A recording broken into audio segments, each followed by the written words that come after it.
going on, guys? Dummy was 12 back again, another video. Here to talk about this Love and Hip Hop reunion part 1. As I like to call it, love and wretchedness. The wretched continues. When I tell you this is some of the most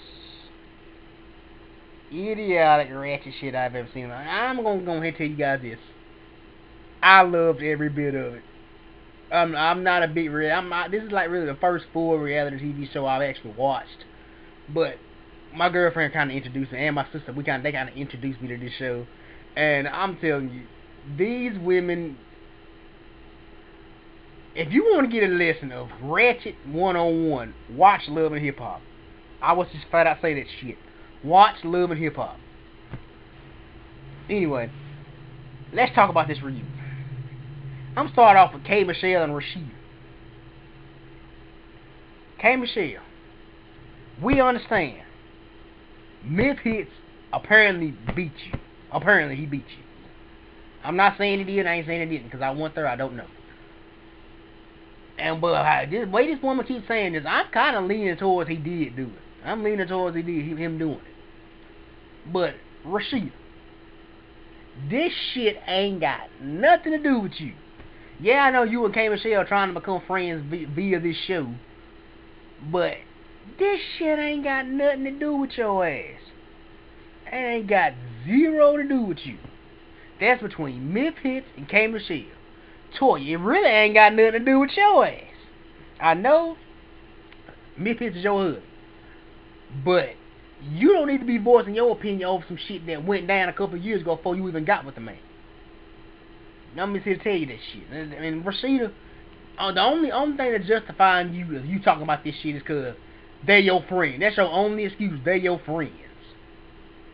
If you don't go somewhere and sit down and worry about your struggling career, and as to why all this time you and your husband haven't gotten you no big time exposure.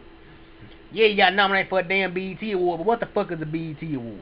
I mean, when I think about this whole K. Michelle versus Myth Hits versus Toya versus Toya and Rashida, this shit may make me mad, cause I mean, Rashida, that ain't got nothing to do with you.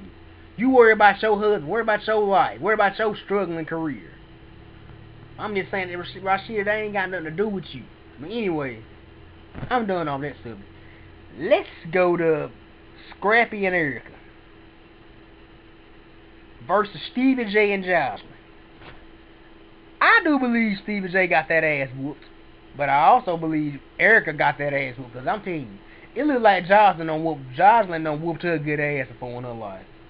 I mean, it's just like she done got in somebody's ass before. I'm just telling you. It seems like Jocelyn done whooped somebody's ass before. But I'm not here for this. I don't know what Jocelyn and Stevie J doing. I don't know what they got going on.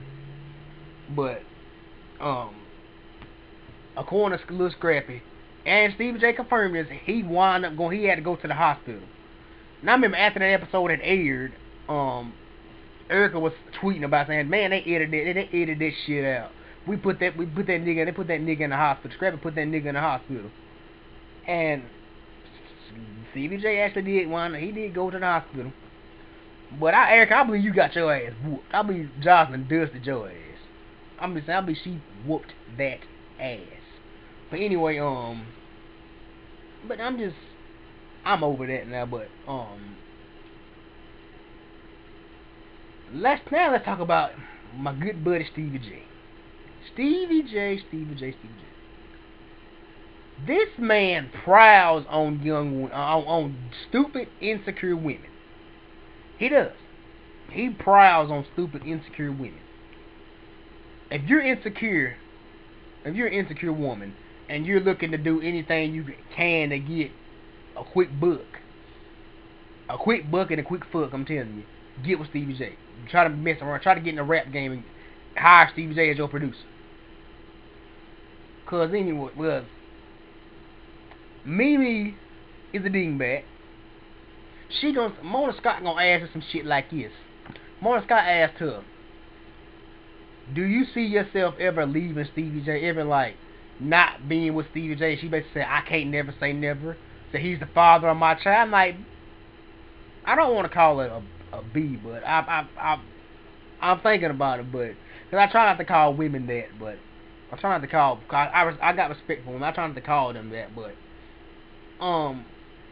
it's just Mimi, I'm gonna tell you some shit. You in love with the dick and the money and the fame. Because if it wasn't for you being with Stevie J actually is a Grammy Award winning producer. But had you not been with Stevie J, people wouldn't even know who the fuck you were. And had not been for this show, people wouldn't know who the hell you were. But anyway, we all know Mimi's a dingbat. So, like as Archie Bucker say, Mimi is a dingbat. Jocelyn, she's just like Mimi in a way. She's in love with the dick and the money. She even said the shit. So all I want is your dick and your money. All I want is the dick and the money. That's all. And Jocelyn, you're kind of really selling yourself short for that. I know you've had a hard life, but if Stevie J's like the first man to actually come around you that gave you a chance, gave you money and whatnot, and apparently he must put it down. I mean, I can go my whole life without knowing Stevie J put it down, because Jocelyn even said the shit. Stevie J was the best he's ever had. Was she the best she's ever had? I could have went my whole life without knowing that. Really could have. Could have went my whole life without knowing that shit. But anyway. But I'm just saying, Stevie J, this dude prowls on young, stupid, insecure women. I mean, and Erica, this dude been. I mean, she say they was together like 12 years. 12, something, maybe 15, I don't know. But you been with this dude that long, he cheating on your ass. He been cheating on your ass this whole time. You really are a dingbat. And that means you was probably with him when he was doing that shit with Eve. That sex tape, him sitting there fingering Eve. That means that was going on then. You really are a dingbat. Mimi, you really are a dingbat. And that video you was in with Jermaine Dupri, when you was talking all that shit, they were laughing at your ass. They wasn't laughing with you. Those people were laughing at you. But I mean, she could be somebody. She could be treated so much better. She deserves better than Stevie J. I mean, I'm just being honest. She deserves a whole lot better than Stevie J. But I'm just gonna keep it real with you. Now let's talk about Carly Red. This chick is a liar.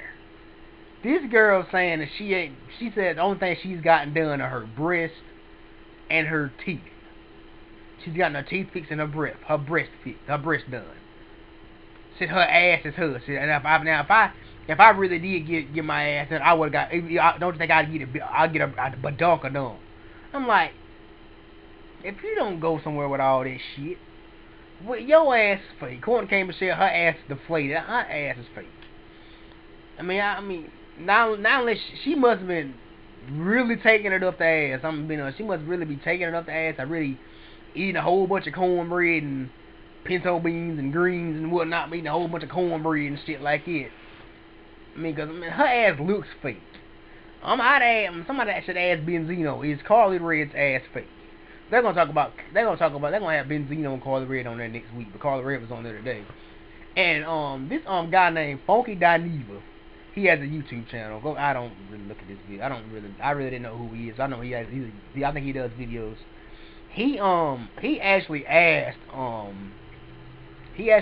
Carly Red that, so you told Stevie J that you're signed to Cash Money Records, but Birdman, who's the co-CEO of the co-founder and the co-CEO, co-owner of Cash Money Records, has went on record and said Carly Red's not signed with us.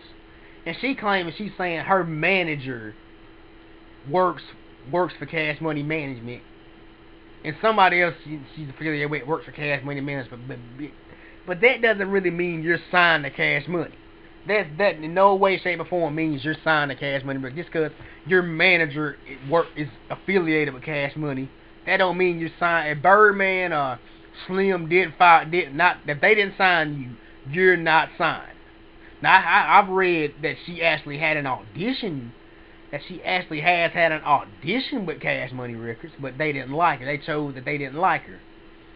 But I mean, I've never really heard her sing or rap, but well, I think it was one episode, and what the hell was that? She was up with rapping, singing, whatever. What the hell was that? But anyway, Carly Rae, she one of them girls that I believe sleep their way into. She was trying to sleep her way into business. I mean, see the last episode, she was with Roscoe Dad, all up in the studio, all up on Roscoe Dad, sitting all in his lap and whatnot. She one of them girls that's trying to sleep her way up to the biz, sleep her way to the top. She trying to sleep her way to the top. I'm just gonna keep it real. Carly Rae one of them girls that fucks her way to the top. Oh, but anyway, get to that say in the player club, try to use what you got to get what you want. That's not how you do it, sweetie. I'm telling you, baby, that's not how you do it. I wouldn't dare have my and shows like this. Overall, I don't know what am I leaving out about this reunion. There was so much going on this shit. I mean, what am I leaving? I think I done talked about everything I really want to talk about. But overall, the reason so many people are watching this damn show is because it's a train wreck. Mona Scott was saying some shit like, people are saying our shows like this show a negative image of African American women in a negative light, and that this show is scripted. She's like, this show is not scripted. This is actually real. All this is how these women act. This is all real. This is not scripted. So okay, Mona, you ain't gotta keep telling people that this show ain't scripted. I believe it's scripted. I believe you're lying. I believe some of this shit is scripted. But anyway, and if it ain't scripted, it's well put together. It's put together. You set some of this stuff up. You might as well have a damn script.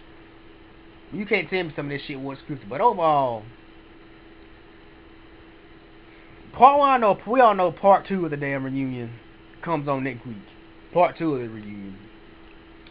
I'm gonna watch that and do a video about that. But overall, my impression of Love and Hip Hop this past season, I started really watching the first season of Love and Hip Hop, the first original Love and Hip Hop, toward the end. But no, it wasn't Chrissy and Jim Jones who actually have their own show.